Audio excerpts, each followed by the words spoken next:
There, MJ here. Superset number 2 is next.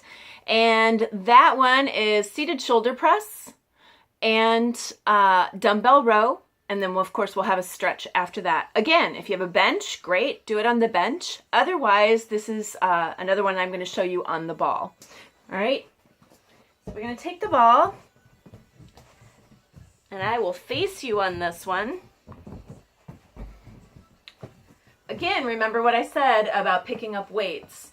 I don't care how light they are, get into the habit of taking your time to pick up weights and taking it to your knees. So one at a time. I do this in the gym as well, whether it's 5-pound weights or, well, maybe not 5-pound weights, but you know, whether it's 8-pound weights or it's 35-pound weights, one at a time, and get yourself set. So seated shoulder press is just what we're talking about, just what it says. You're working your shoulders. So form is super important on this one. I see this done wrong all the time in gyms, and you know, people just don't know. I didn't know till somebody taught me. So you're going to bring the weights up and you're going to stop at a 90-degree angle. This is where you stop and start every time. You're going to take it up and come back and breathe out and come back. 90 degrees, not down here. 90 degrees. Push and come back. Breathe out and come back. So you're working the top of your shoulder here. That's what you're pressing with. All right? So that's seated shoulder press. Set of those. And then we have dumbbell row. This one is actually standing. You're going to take your weights. Feet are about 6 inches apart, okay?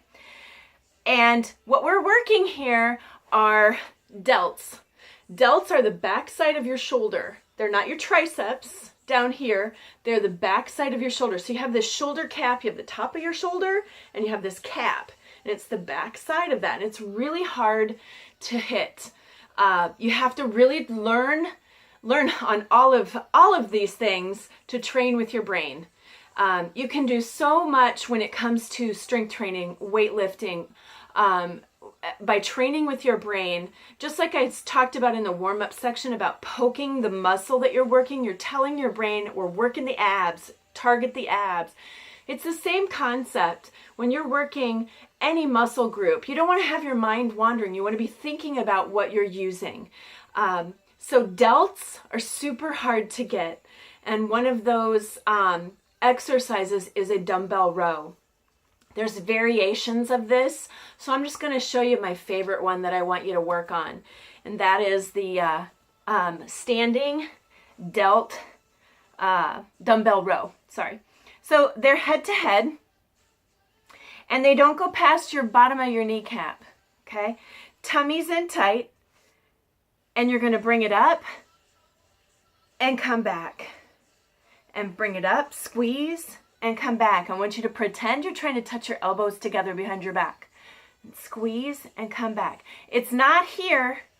Invariably, I see people doing this. I'm not doing anything for delts. You have to force the delts to be the muscle that's pulling this weight up. So you got to think about it. Tummy's in tight. Breathe out here and breathe in. Breathe out here and breathe in. Notice I am not coming right up next to my chest. I'm going to show you again. Bring it out to the side, like I'm going to touch my elbows back really high back there and come back. Touch really high and come back. All right, that's a dumbbell row. And that's superset number 2.